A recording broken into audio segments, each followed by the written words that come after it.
"She's not fit to lead." My father said it loud enough for everyone at the party to hear. His voice didn't shake. It never does. He was standing by the grill in his pressed polo bourbon glass, in hand toasting my older brother's new naval command.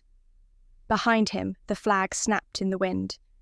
It was supposed to be a celebration for the family, but there was no confusion about who the celebration was for. He smiled, turned to the crowd. "Ryan brought honour to the ward name," he said, raising his glass higher. "And my daughter..." He paused just long enough. "Well, her choices are her burden to carry, not mine." Some people laughed, my aunt clapped, my mother looked at her shoes. I didn't say a word. I just watched him, his face calm, satisfied, certain, like he'd just cleared his throat after a long meal. 10 seconds later, the TV behind him cut to a special report. The Pentagon seal, national anthem playing soft behind a news anchor's voice.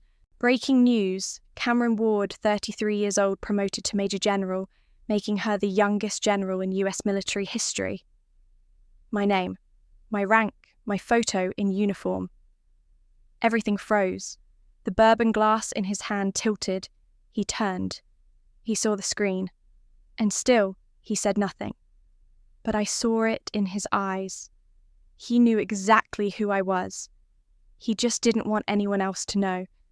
It was the kind of Missouri evening where the air stuck to your skin and everything smelled like burnt hickory and spilled beer.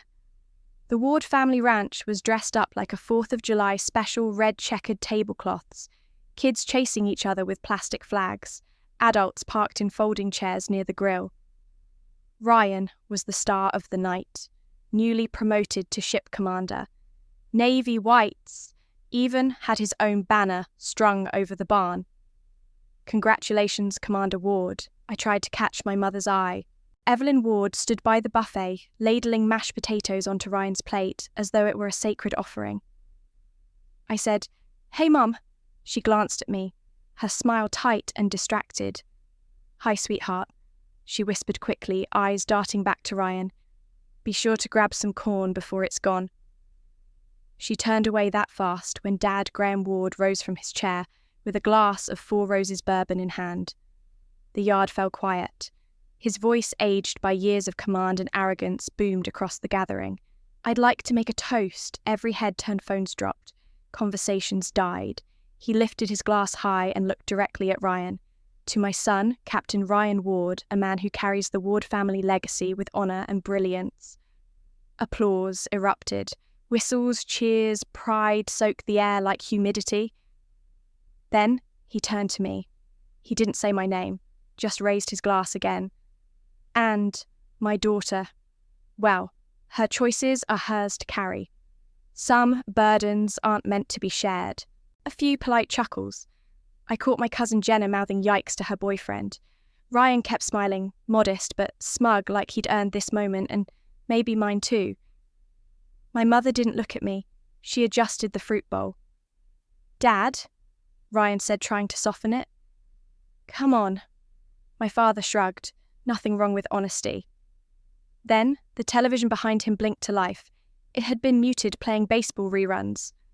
Now, red banner, breaking news. A serious-looking anchor appeared on screen.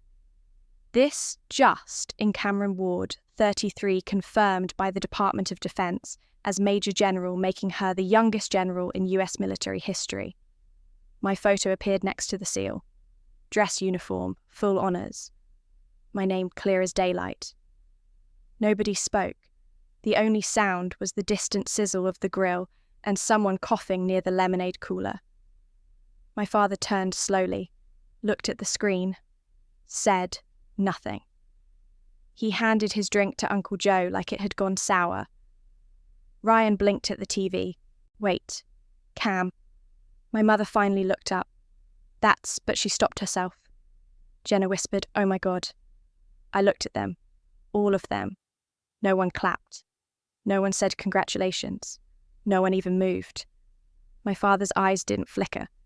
He just looked past me like I was smoke. I said quietly, "Well, That's awkward, Ryan tried. Cam, hey, this is big, right? You could have said something. I shrugged, didn't know I needed permission. He laughed nervously. It's not that, just... Wow. Yeah, I said. Wow. I stepped off the patio, walked past the lawn, games the cooler with the sodas, the table with the uneven cake that said, "To our hero." No one followed. I heard someone behind me whisper, She's a general. Then I thought she just worked with maps or something. I kept walking. Gravel cracked under my boots. A breeze kicked up, carrying the smell of smoke and old pride. I reached the edge of the field where the sky opened wide and silent. My phone buzzed. I checked it. 11 missed calls, 3 texts from Pentagon Comms, 1 from General Dalton. You did it. We're proud of you. I didn't reply. I stared at the dry grass and the horizon, thought about the years they all ignored, every mission, every wound, every time I was told I was too cold, too quiet, too much, thought about the email I never showed them, the one that said, recommendation promotion to 08, combat proven, exceptionally capable, lacks political polish. Approve, anyway. I smiled, just a little, not for them, for me. In the silence, I said it out loud. My father called me a burden. I looked up at the stars starting to peek through the clouds. The Pentagon calls me a general. And for the first time in a long time, I didn't feel like I had to prove either one wrong. The stars above the ranch were faint now, half smothered by clouds, but I stood there anyway, arms crossed, boots sinking slightly into the dry soil. I wasn't ready to go back in, but I wasn't staying out either. Eventually, the wind cooled, and the voices from the yard returned to casual chatter, like nothing had happened. Like a headline about a war hero at a family barbecue could dissolve into smoke in under 5 minutes. I turned and walked back toward the house, not to rejoin them, but to go somewhere they didn't look. Somewhere they never bothered to. I went upstairs to the hallway, where the paint peeled slightly near the corners, same wallpaper since I was 15. There was still a faint dent in the doorframe from when Ryan threw a football indoors, and Dad blamed me. I pulled down the attic hatch, the ladder groaning under my weight, like it hadn't been used in years. It probably hadn't. The air up there was stale. Dust swirled in the beam of the single bulb overhead. Cobwebs clung to the corners like delicate traps waiting to be noticed and ignored. I ducked low and started moving boxes. Most were marked Christmas or Ryan Middle School. Then, near the back, under an old quilt, and a stack of broken picture frames, I saw it a cardboard box with sharp black marker scrawled across it. Cameron's stuff. The lid wasn't sealed. It peeled back easy. Inside were pieces of me. Marathon medals from when I was 16 and had something to prove. Combat ribbons I'd never even shown them. Photos from cadet training, still crisp, corners sharp. A letter from Captain Devers typed and signed. Ward is the most strategically disciplined cadet I've commanded in 15 years. Another from Colonel Ramirez after a mountain op. She moved like ice quiet, precise, and never cracked. I held that one longer. He died a year later in Kandahar. I kept digging. There was the coin I'd been awarded in Morocco for intel work that prevented a hostage disaster. A challenge patch from Echo Team I thought I'd lost. All of it packed away. All of it dust covered. Not destroyed. Just hidden. I heard footsteps. Then a soft voice. Cam. My mother stood at the top of the attic stairs, arms folded across her middle. Her eyes scanned the mess, the medals, the memories. What are you doing? I was looking for a fan. I lied. You don't have to... She stepped in, waving at the box like it was nothing. That stuff's just old things we never unpacked. You know how moves go. I didn't even know that was still here. It was buried under Ryan's middle school trophies. And a quilt, I said. I guess that's one way to organise memories. She sighed soft. Don't overthink it, sweetheart. I wasn't trying to make you feel like I never existed. Her lips pressed together like she tasted something bitter. No, I just didn't want things getting damaged up here. We always meant to hang some of those. I picked up a picture of me in uniform saluting under a desert sky. The frame was cracked. Sure, just never got around to it. You've always been so serious, she said as if that explained anything. I put the photo back. I've always had to be.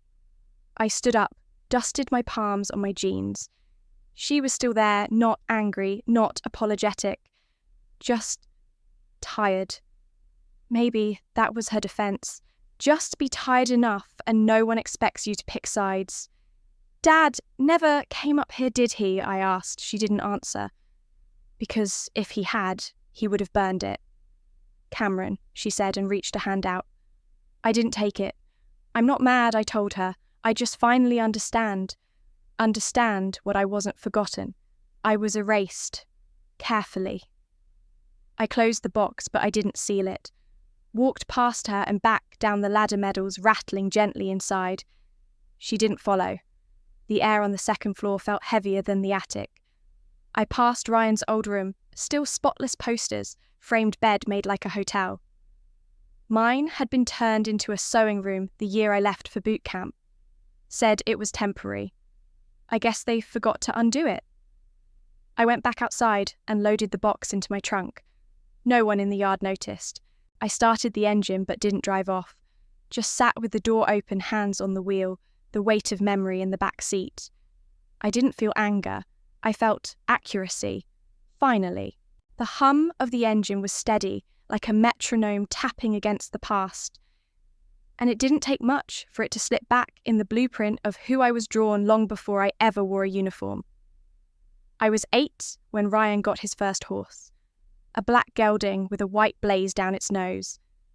Dad named it Victor, said it sounded strong. He took Ryan out every morning that summer to teach him how to ride. The two of them circled the paddock while I sat on the fence with a sketch pad and watched. I never asked to join. I knew better. One afternoon, while they were inside watching a game, I snuck into the shed behind the barn. Found a beat-up field manual from Dad's old unit. Section on basic rifle maintenance.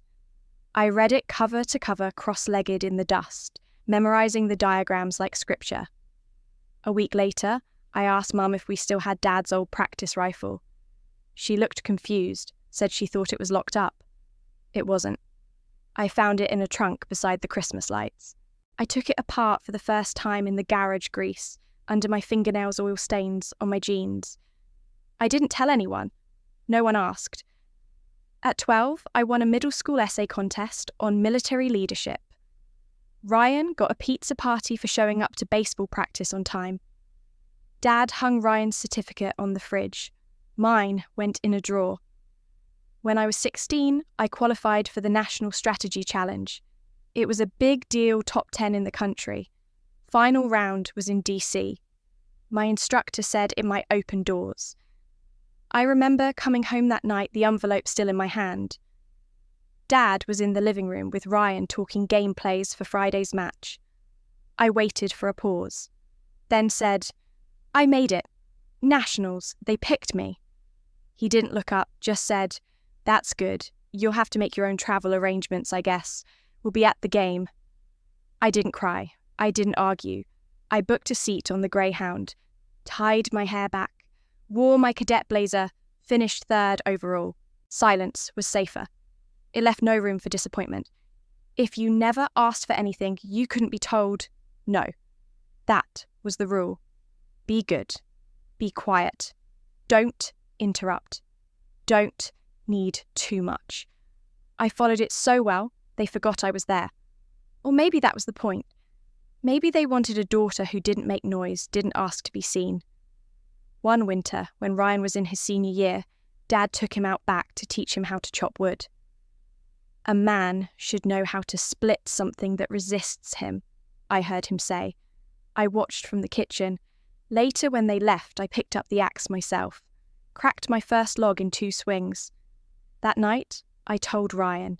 He laughed and said, You serious? You with those arms? And I just smiled.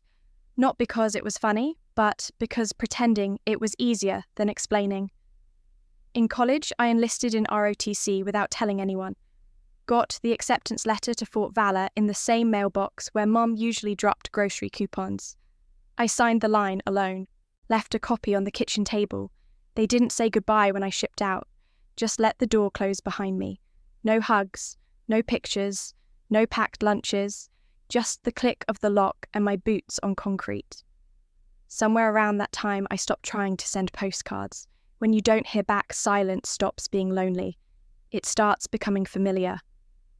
I built a life in that quiet, piece by piece, operation by operation. Recognition came in classified memos, not birthday cards. Respect came in silence too, from men who learned to shut up when I entered the briefing room. From enemies who didn't get the chance to speak again. But that silence came with a cost. You grow up thinking being unseen is power. But it's not. It just makes it easier for people to rewrite you. Bury your story in a box marked Cameron's stuff. I reached for the gear shift, still staring out over the ranch fields. I could still hear Dad's voice in my head. You always took things too serious, Cam. Maybe. But maybe someone in this damn family had to. I turned the engine off, sat there a little longer, just enough to remember, just enough to admit it. Silence kept me safe, but it also made me invisible. The next morning, I sat on the worn couch in the den, cradling a mug of weak coffee, while the television mumbled in the background. Dad's TV was always set to the news channel, never music, never movies. Just static voices filling the air like wallpaper. Then, the anchor's tone shifted. I didn't even have to look up. I could hear it in his breath. In breaking news this morning, Army Officer Ethan Price is being praised for his pivotal role in Operation Vortex Echo, a high-risk classified operation recently declassified by the Pentagon. My spine stiffened. Vortex Echo wasn't just familiar, it was mine. Every layer of its strategy, every moving part, every risky call. It came from my hand, my mind, my sleepless nights. The screen showed Ethan in dress uniform standing at a podium, his voice smooth practiced. He said, "It wasn't about me, it was about the team. I just connected the right people at the right time." My father stepped in, looked at the screen, nodded like it confirmed something he already knew. "Good head on his shoulders," he muttered. "Learned a lot from Ryan, that kid." I said nothing, just watched. The footage shifted to a 3D simulation of the Op Northwest mountain terrain, coordinated strikes, minimal casualties. The anchor praised the elegance of the plan, how it had now been entered into the Pentagon's official training modules. My throat tightened. That plan took months. The terrain intelligence came from a drone team I coordinated. The timing, the split force entry, the decoy on the southern ridge, all of it handwritten in the margins of my journal in the field. But Ethan was the one standing in the light. Ethan was the one who smiled just enough, who looked like someone people wanted to follow. I finally spoke. He didn't plan it.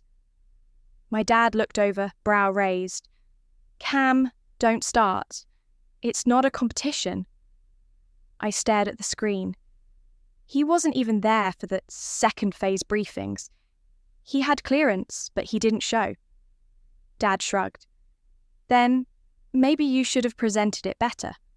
You're always so stiff in front of people." "It wasn't a sales pitch," I said. "It was a combat op." He folded the newspaper. "And now it's a success. You should be happy for your cousin. It reflects well on the family." I set my mug down a little too hard. It reflects well on Ethan. No one even mentioned my name. "Cam," he sighed. "You've always been too caught up in credit." That wasn't true. I never needed credit. I needed truth. I stood. "Dad, he's taking my career. He's not just a face on a podium, he's rewriting my history." My voice was low, sharp. He didn't flinch, just waved a hand toward the TV. "You want the spotlight, you have to know how to stand in it. You've always preferred shadows. Don't complain when that's all people see. I left the room. My hands were trembling again, but not from nerves. From restraint, the kind you learn when you've stood still while mortars land around you.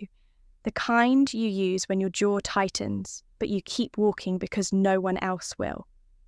I sat at the kitchen table, stared down at my palms. These hands had held field radios while calling in air support. They'd signed off on orders that sent soldiers home alive. And now, in the official record, they were invisible. I heard Ethan's voice again in my head from that broadcast, just doing my duty, and I felt something twist in my gut. I pulled out my phone, opened a secure app I hadn't used in months, typed in 2 names, nothing on the public network. I'd need to dig deeper. I wasn't angry, I was focused. And focus had always been the thing they underestimated most. That op was mine, and I was going to prove it. I knew something was wrong the second I was pulled from rotation. The summons came from internal review, an officer I didn't recognize standing stiff in the hallway outside my office, like someone had told him not to make eye contact. Lieutenant General Dalton wants to see you. Now. That was all he said. The meeting lasted 11 minutes. He never used the word suspicion, but I could see it pulsing behind every sentence. We're looking into a possible breach involving strategic files from the Vortex Echo campaign, he said, flipping through a folder he clearly hadn't read. Some of the access logs match your credentials. I didn't move. Which files, I asked. He didn't answer. Just close the folder. Until this is resolved, we're placing you on administrative review. I'd heard that tone before from people too careful to say what they meant. Translation, stay out of sight. The minute I left the building, I texted Marcus. He was a former cyber ops specialist I'd pulled out of a burned mission in Kandahar 5 years ago. Smart Twitchy lived off-grid now in a shipping container wired with enough monitors to watch half of NATO. I didn't even have to explain. I just wrote, "They're burying me. I need to know who." He responded within the hour. Encrypted drop link in your inbox. Redacted logs routed twice through RNC satellite. You're not paranoid. You're targeted. I opened the files in a private bunker lab we used for data wargaming. Line by line, Marcus walked me through it. Access requests I never made. Code strings tied to my ID, but only after 0100 hours after the base had logged off. They'd been planting evidence for weeks. Then came the emails. The first 3 didn't shock me, Ethan Ryan and General Kincaid passing language back and forth like chess pieces. We credit Ethan with tactical formulation 1 line read, and de-emphasize any mention of Ward's field leadership. I'd expected that. It stung, but I expected it. Then Marcus sent me 1 more file. Came from an old cache server under your father's name. He used a retired officer's clearance, but it matches.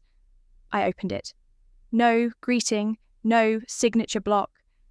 Just a plain text message addressed to General Kincaid's aide, Cameron Ward. Tactically gifted, but unsuitable for leadership over male personnel. Demonstrates rigid command temperament, poor adaptability, lacks the political polish required for promotion. Strong recommendation to reassign public-facing credit to list Ethan Price. Cleaner optics, more alignment with modern representation goals. I stared at the screen. I didn't blink, I didn't breathe. I read it again. Not because I didn't believe it, but because it sounded exactly like him. That calm, measured execution of a sentence, like he was talking about a broken fence post or a disappointing golf game. Not his daughter. Not the one who once cleaned his medals with a toothbrush, just to hear him say good work. I closed the laptop slowly, like it might detonate. My hands weren't shaking. I wanted them to be. But they weren't. I felt something colder than rage, quieter than grief. Accuracy. He didn't misunderstand me. He made a decision. He didn't doubt my ability. He rejected the idea of it being seen. I sat there for a long time. The fluorescent lights buzzed faintly. The room smelled like old paper and ozone from overworked servers. Finally, I said aloud. So, this is how it's done. Not with shouting, not with confrontation, with clean, bureaucratic distance, with a few keystrokes that could dissolve 20 years of work like steam on a mirror. My father hadn't raised a daughter he could be proud of. He'd raised one he could discredit from a distance. And now, I knew it. The next move wasn't anger. It was strategy.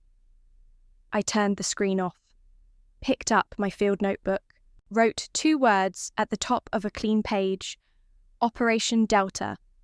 I stared at those words for a long time. Operation Delta, like naming it made it real. My fingers hovered above the notebook, remembering how they used to wrap around a rifle mark enemy positions, drag wounded bodies across gravel. I reached under my desk, pulled out the metal case I hadn't opened since Kandahar. Combination still worked. Inside were hand-drawn maps, audio cassettes, old field notes, and a few scraps of paper folded with care like they'd once meant something. I flipped through one map after another, contours of desert terrain supply lines, fallback zones. Vortex Echo wasn't some ghost op. It was sketched in my handwriting coloured with blood I saw shed. I plugged in the first tape. My own voice came through in bursts of static, calling out command patterns, anticipating Ethan's errors before he made them. I knew how his mind worked because he'd learned from mine. I picked up my phone. First call was to Torres. She answered on the 3rd ring. General Ward. I hadn't heard my rank spoken like that since the investigation started. I said, Cam. Just Cam. I need a favour. There was a pause. What kind of favour? Old maps, your body cam footage from Vortex Echo. Another pause. You trying to fight this? I looked down at my notebook. No. I'm taking it back. By midnight, I had a Dropbox folder filling with drone clips, mission transcripts, and time-stamped comm logs that matched my own records. Next morning, a package arrived from Brussels. No return label. Just a flash drive inside and one sticky note. You earned this. That was from Novak. He didn't sign it, but I knew his style. The flash drive had recordings of Ethan's briefings in the early weeks of Vortex Echo. Same words I used in my after-action reviews. Same phrases, same hand gestures. Even the mistake I made in week 2, the flanking angle that almost got us hit, he copied that too. Plagiarized failure. That was the part that stung more than anything. Not that he took credit, but that he took the wrong parts and still got praised. I printed the images, lined them up on my apartment floor like puzzle pieces, laid out maps next to drone screenshots, scribbled annotations in red pen.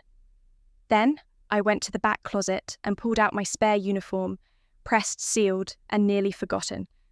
I took it out, held it against the morning light and thought, you're not done yet. I started emailing the team, Vasquez, Roth, Tran, everyone I trusted. Not many left. Some responded within the hour, some took days. A few didn't answer at all. But the ones who did those few, they sent more than words. They sent recordings, internal logs, mission recaps with my name quietly scrubbed out, but still traceable in metadata. Tran forwarded a voice note. Listen at 047, she said. I played it 3 times. Ethan's voice came through, giving orders in the exact rhythm I used to train them. Pattern delta formation, double back recon sweep, rotate by quadrant. That was mine. I wrote that protocol in my barracks bunk during a sandstorm, cursing the flashlight that kept dying. He'd memorized it, repackaged it, claimed it, and no one stopped him.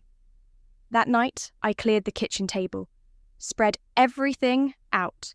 I moved from map to note to photo, like I was reconstructing a crime scene. And in a way, I was. Only the body was my own career. I could still hear my father's voice in that email, not suited to lead men. I whispered it again, like a poison I was learning to build immunity to. Then, I stood, took a breath, and opened a new folder on my desktop. I labelled it Mission Delta. reclamation. I didn't want pity. I didn't want the ribbon they forgot to pin. I didn't even want the apology. I wanted correction, and I would make it happen with facts. I clicked record on my laptop. Testimony, Major General Cameron Ward. Operation Delta Reclamation. My voice was calm, steady. I laid out the timeline, the tactics, the decisions, not one word of emotion, just proof. Because I'd learned something long ago, truth doesn't need to yell. It just needs to survive long enough to be heard. The Capitol hearing room was colder than I remembered. Too much marble, not enough heat. My heels echoed down the hallway like I was walking towards something final. In a way, I was. The folder under my arm wasn't heavy, but the contents might as well have been lead maps. Field journals, timestamps, photos, hard evidence. I wore full dress uniform. Not for the cameras, for the weight of it. For the history sewn into each ribbon and bar, most of which the press had never cared to ask about. The guards at the door didn't stop me. They just opened it and nodded. Inside the room felt like a courtroom, disguised as democracy, half wood-panelled pride, half theatre. Committee members in dark suits and practiced expressions. Press in the back. The same ones who once called me tactically cold now raised their phones the second I stepped in. I kept my eyes forward. My nameplate already sat on the table, Maggie. Jenna Cameron Ward. The microphone was live. The water glass was untouched. I didn't sip. Didn't need to. I opened the folder and placed each item down with quiet precision. 1 tactical map. 1 mission briefing. 1 combat log. 1 photo. Then the drive. General Ward, Chairman Hoskins began leaning forward. We've reviewed the preliminary documents. But, for the record, we ask you now, are you prepared to testify regarding Operation Vortex Echo? I met his eyes. I am. Please proceed. I didn't read from notes. I spoke from the hours carved into me. Vortex Echo was a 6-week joint campaign launched under Classified Directive 302 Bravo. Official records list Major Ethan Price as commanding officer. That's incorrect. I slid the first map forward. This is the original terrain outline for Week 1, drawn by me. Time-stamped 2 days before official mission order. I moved to the next. This is a field journal excerpt. My handwriting. Verified. Lists maneuver protocol that matches what Major Price briefed days later. The room was still. No typing. No whispering. Here's drone footage positioned based on coordinates I identified. Here's comms traffic, my voice calling movements later echoed by Major Price word for word. I clicked the remote. The screen behind me lit up. Side by side, video me in combat gear issuing orders from a bunker. Then, Ethan weeks later, reciting them from a podium like scripture. I didn't look back. I just kept speaking. This is not about credit. It's about operational truth. Misreporting strategy undermines the integrity of military command, and it jeopardizes future missions. A murmur rippled through the back row. I reached into the folder again. Now, the emails. Hoskins shifted. Emails, yes sir, between Major Price, Commander Ryan Ward, General Kincaid, and one from Mr. Graham Ward, civilian advisor, former Lieutenant Colonel. I pushed the printouts forward. The committee aides leaned in. I continued. Major Price requests endorsement for medal citation based on Vortex Echo strategy. Commander Ward supports. General Kincaid approves. Attached is an email from Mr. Ward stating, and I quote, Cameron is tactically gifted but not suited to lead men. Too rigid, lacks political finesse. Attribution should go to someone with broader appeal. My voice didn't shake. It flattened, the kind of calm that comes right after the trigger's been pulled. I let the silence do its job. Someone in the back coughed. One of the junior senators whispered something. Another leaned closer. Hoskins glanced at the paper, read a line, and exhaled slow. Jesus Christ. That's when I knew it landed. Not just the evidence, the betrayal. I stood still, hands behind my back, the way I used to during morning reports. They asked follow-up questions. I answered each one with clarity. They tried to challenge the timeline. I showed timestamps. They asked about motive. I didn't speculate. I didn't need to. The facts had already spoken louder than any anger could. Finally, Hoskins cleared his throat. Major General Ward, is there anything else you'd like to add? I paused. Looked at the committee, then at the cameras, then at the nameplate. Only this, I said. I served, I led, I bled. And I watched my own name disappear from the record because it didn't fit the version of strength some men were comfortable with. I'm not here to be comfortable. I'm here to correct the record. I nodded once. That's all. As I walked out, someone near the back muttered my name. Not with sarcasm, not with doubt. Just, that's her. I didn't look back. The room stayed silent even after I left. Maybe for the first time in my career, silence finally meant something else. By the time I stepped out into the light, the headlines had already started. Stolen valor. Youngest female general exposes military power games. The phrasing made me flinch. It wasn't the female part I'd lived with that tag for years. It was the word stolen. I hadn't come to accuse. I came to show. But the public didn't want nuance. They wanted blood. The story moved faster than I did. By the time I reached my apartment, the news cycle had looped 3 times. CNN, MSNBC, Reuters. The Washington Post ran with a profile photo I didn't even know existed. It was me, 10 years younger, in desert camo, half smiling under a helmet.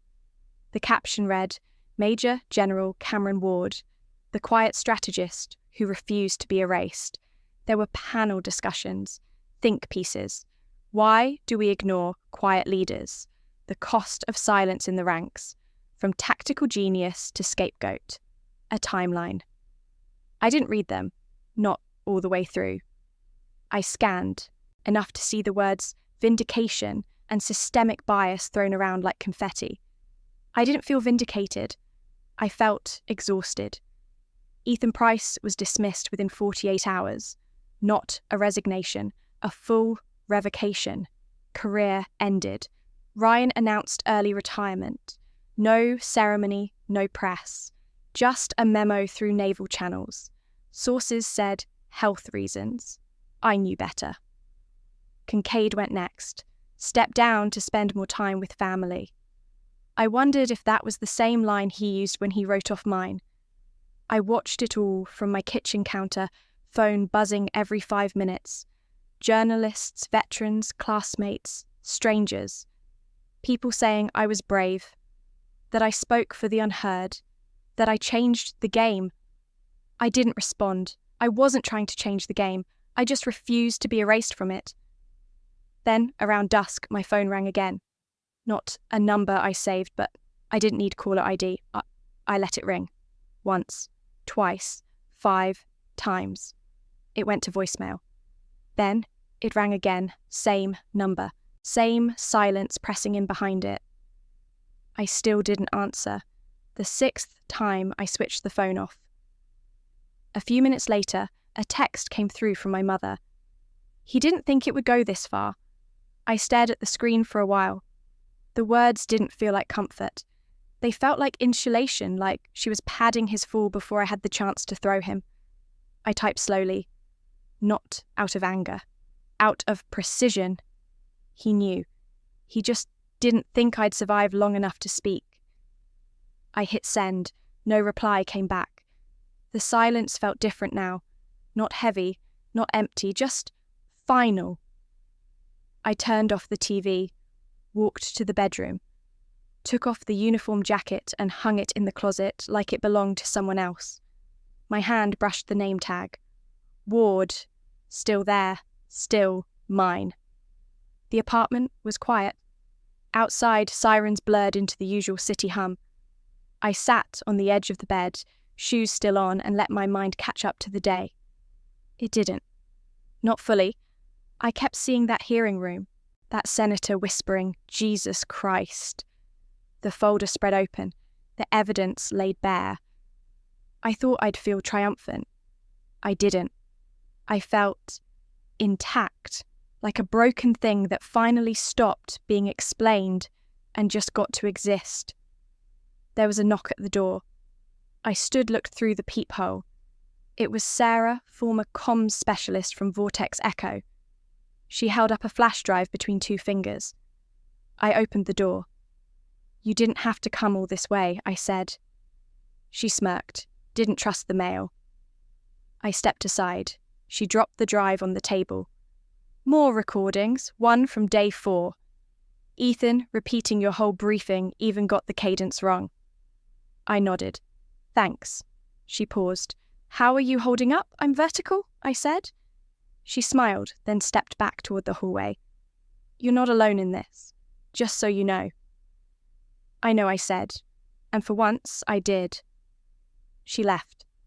I sat down again, bootlaces still tied, flash drive in hand. I didn't plug it in. I just looked at it for a while. Proof used to be about survival. Now it was about legacy. And that was something I'd never dared to claim before. A day later the call came. Pentagon switchboard routed through a colonel I barely knew who tried small talk for 30 seconds before clearing his throat. "Major General Ward," he said, "the Joint Chiefs would like to meet." I said nothing. Let the silence hold its own shape. He took that as consent. "We'd like to extend an offer. Assistant to the chairman. Policy and strategic integration. It's a direct path to 3 stars, maybe even 4 down the line." I looked out the window. The street below shimmered with early summer heat. A kid ran through a sprinkler, laughing like no one had ever told him what war was. I said, "Why?" Now he stumbled. "Your work, the Vortex Echo revelations, the hearing. It's opened eyes. The chairman believes we need someone like you in the room. To advise," I asked, "to fix the culture or to make headlines go away?" He hesitated too long. "To strengthen public trust and bring clarity to forward planning." I almost smiled. The words were too clean to mean anything. "Thank you," I said. "But no." There was a pause. Then General Yu heard me. I hung up before he could turn the decline into a conversation. My coffee had gone cold. I poured it down the sink, then stood still in the quiet kitchen. That offer would have meant power, influence, another chance to rewrite the chain of command from inside. But I knew better. You don't fix a rotting system by becoming part of it. You don't scrub mold with more mold. They didn't need another general who knew how to play the game. They needed someone willing to walk away from it. I didn't post about my decision. No statement, no press conference. When the military liaison emailed to confirm formal declination, I replied with just 2 words. "Confirmed. Regards," my mother called a few days later. I let it go to voicemail. Her voice was tired. "I saw the news, Cam. You could have taken it. It was your turn." She paused. "Your father's been quiet. I think he knows. I didn't save the message. I didn't delete it either. The medals sat in a box under my bed, the ones they hadn't managed to lose. I hadn't touched them since the hearing. No one asked me to speak at West Point. No one handed me a plaque at the officers' club. A few letters came in, some from junior officers, mostly women who said they felt seen for the first time. Those meant more than any promotion. I wrote back to every one of them. Just short notes. Enough to say, "I see you too." Sometimes legacy isn't about monuments or news cycles. It's about leaving something solid behind that isn't made of brass. I had one thing left I wanted back. Not rank, not vengeance. My name. That simple, boring, dignified thing they'd tried to rewrite in margins and footnotes. So I filed a formal request with the Records Correction Board. Attached the full hearing transcript, operational notes, my command evaluations from 6 prior superiors. I requested my record reflect what I actually led. No embellishments, no omissions, just accuracy. It took 3 weeks. The envelope came with a stamped seal.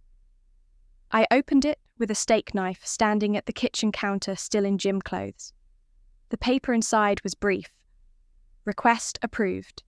Official record updated to reflect primary leadership in Operation Vortex Echo. Effective retroactively.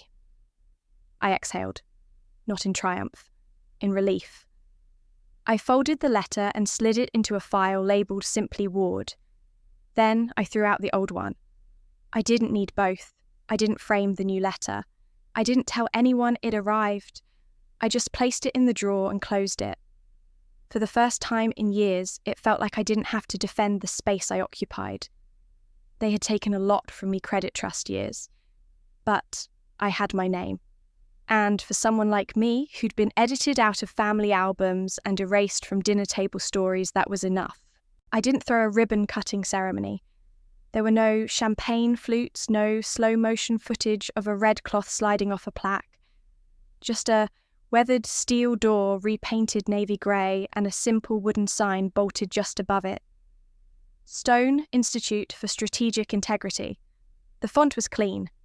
No serif, no slogans. Just below it, etched smaller, in a plate I drilled in myself. Integrity isn't given by rank. It's earned by what you refuse to do. I opened the doors at 600 on a Monday, 3 months after the board updated my record. First class had 7 people. 4 veterans, all honourably discharged but disillusioned. 1 former analyst who left after her superior passed off her intelligence as his own. 2 young women, straight out of the academy, wide-eyed skeptical, and already learning to stay quiet in rooms run by louder men. I started with maps, not of battlefields, but of power structures, diagrams of how blame flows uphill and credit flows down. We talked about decision-making under pressure, not just in combat but in bureaucracy, how to survive policy that forgets the people who enforce it. I didn't preach. I instructed. They didn't want a mentor, they wanted someone who'd survived the machine and still had a steady voice. I gave them that, and in return, they gave me something I hadn't expected: belief. On the 3rd week, after a session on moral refusal and chain of command conflict, one of the younger women, Sergeant Lynn, stayed after class. "Ma'am," she said, "why didn't you take the post with the Joint Chiefs?" I looked at her. She had that same upright tension I used to carry, that quiet hope that someone above would finally tell her she wasn't crazy. I said, "Because staying in a burning house just makes you part of the smoke." She nodded, didn't ask more, just breathed a little easier. Some of them called me General Ward. Some just called me Ma'am. I never corrected either. Rank meant less than behaviour now. There was an office in the back with a dented metal desk and a whiteboard covered in ink. My coffee mug always left a ring. The walls had framed photographs, not of me, but of missions formations, letters of commendation that had gone to the wrong names. One photo sat on the sill, me 19, covered in dust, eyes sharp, no medals yet. Just hunger. I left that one there to remind me of who I started as. Some days I caught myself waiting for a shoe to drop, for another letter, another accusation. But it never came. What came instead were handwritten notes. Thank you for making room. Thank you for telling the truth. Thank you for staying when the system tried to unmake you. I didn't frame them either. I kept them in a folder marked Echoes. Once my mother visited, she didn't call ahead, just showed up with a brown bag lunch and a tight smile. "This place," she said, walking past the worn chairs and open notebooks. "It's quieter than I expected." "It's not meant to shout," I said. "It's meant to last." She nodded, didn't argue. She gave me the bag and pointed to the quote on the wall. "Did you write that I lived it?" We sat for a few minutes without filling the silence. She didn't apologize. I didn't ask her to. As she left, she paused at the door. "Your father saw the article," she said. "He didn't say much. Just stared at the photo of you in uniform." I didn't respond. She added, "I think he knows he lost something." I looked at the room at the students behind the glass wall, scribbling down notes with the urgency of people who'd been ignored too long. "So did I said. But I built something else." The door closed behind her. That night, I walked through the building alone, flicking off lights one by one. The hall smelled faintly of whiteboard markers and boot polish. I paused at the entrance before locking up, tracing a finger along the edge of the plaque. My name wasn't carved into it. That had been a choice. I didn't need to own the place. I just needed it to stand.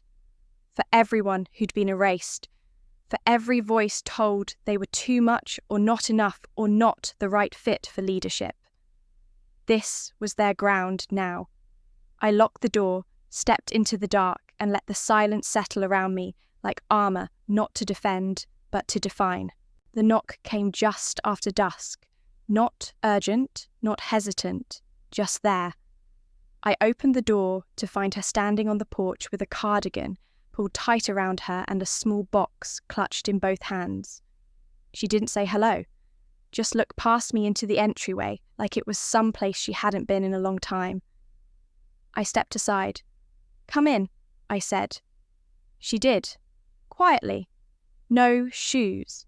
She moved like she didn't want the floor to remember her. I made tea even though neither of us asked for it. She sat at the kitchen island, her fingers never letting go of the box.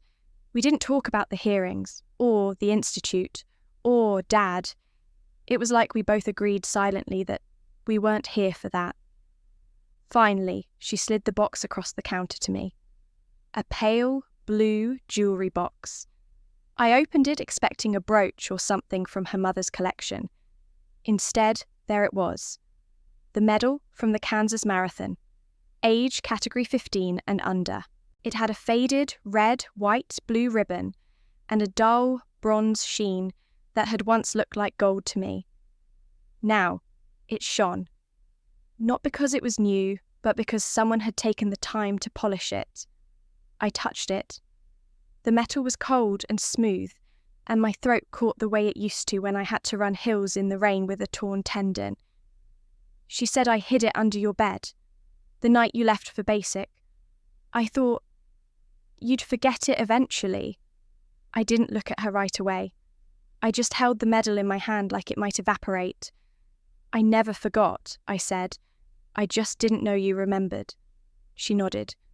"Just once." Then looked down at her hands, like they'd done something she hadn't agreed to. "Your father?" She started, then stopped. "He's been quiet since the hearing." I waited. She didn't continue. I didn't press. There was a comfort in this version of us two people, saying only what needed to be said. "Do you remember the photo they took of me after the marathon?" I asked. She blinked, then smiled faintly. "You were wearing that ugly yellow hoodie, the one with the rip under the arm, and I was crying. Not from pain, just because I did it. Alone." She nodded again. "I had that framed. Once. But your dad didn't want it in the hallway. Because Ryan's trophy took up the whole shelf," I said. She didn't deny it. She didn't apologize either. We both just sat with that. The weight of small truths. I looked around the kitchen, the clean countertops, the whiteboard, with strategy session times the list of cadets I was mentoring. All of it had come from years of trying to prove I was something. Now, for the first time, that little medal was enough. Why now, I asked. After everything she picked up, her tea didn't drink it. Because I thought I had time. Time to explain things. To fix things. But time doesn't wait for the quiet ones, does it? No, it never had. I kept thinking about how often you looked over your shoulder growing up, she said, like you were always waiting for someone to notice. I noticed, she said softly, but I was afraid to say it out loud. I looked at her then, really looked, and saw not just the woman who made excuses for him, but the one who had been edited out too. Maybe not from the records, but from the courage to rewrite them. "You still live with him?" I asked. "No," she said. I packed my things after the story broke. He didn't stop me, just poured another drink and said, "Well, there it is." I didn't say anything. There was nothing left to say about him. She stood to leave. "I don't want to be forgiven," she said, "but I wanted to make sure you had this." She gestured to the medal. It belonged to you, and I knew. If I didn't bring it now, I never would. I walked her to the door. As she stepped out into the dark, I said, "You were right. Time doesn't wait, but sometimes it circles back." She turned. "What do you mean?" I held up the medal. "This means more now than it ever did at 15. She smiled, and this time it wasn't tight or distracted. It was just real. I watched her walk to her car and drive off. No big moment, no dramatic hug, just presence. I went back inside, placed the medal next to the framed citation. I kept on the shelf, no spotlight, just side by side. The girl I was, the woman I became. For once, they didn't feel like enemies. The morning of my first class at the Institute came with the quiet kind of light that seeps in beneath blackout curtains, soft but certain. I got dressed without ceremony, pressed slacks, rolled sleeves, boots clean but scuffed at the toe. I didn't wear my uniform, not anymore. I left my ribbons in a box in the desk drawer. Today wasn't about rank, it was about return. The lecture room smelled like dry erase markers and new carpet. 20 chairs faced forward, everyone filled by someone who had been dismissed, discredited, or simply discouraged out of a system they once believed in. Veterans, cadets, a corporal who was passed over 3 times, a lieutenant whose file was accidentally lost, a captain who never got to lead a unit because she wore the wrong last name. They looked at me the way I used to look at the officers who stood at podiums trying to measure what was real. I stepped up to the board. No slides, no salute, just me and the marker. I wrote it in black, all caps, clean strokes. My father called me a burden. The Pentagon called me a general. But I call myself whole. I didn't turn to explain it, not right away.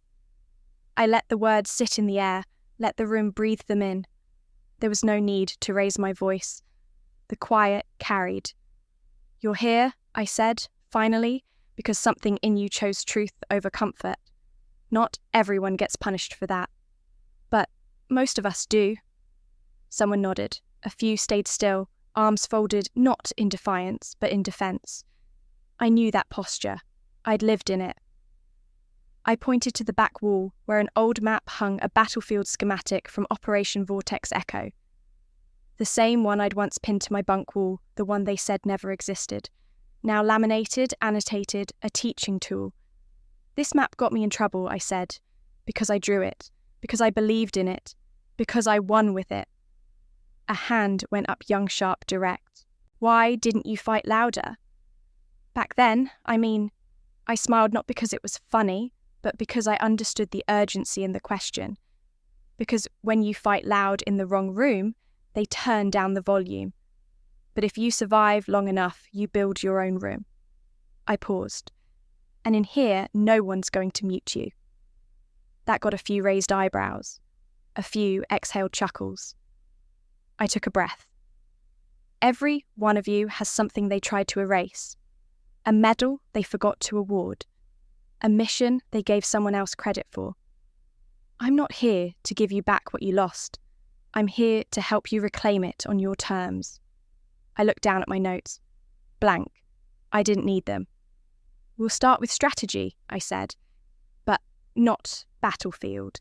Life field, the tactical terrain of speaking truth in a system that's allergic to it." One woman raised her hand. "What if we still serve?" "Then serve smarter," I said.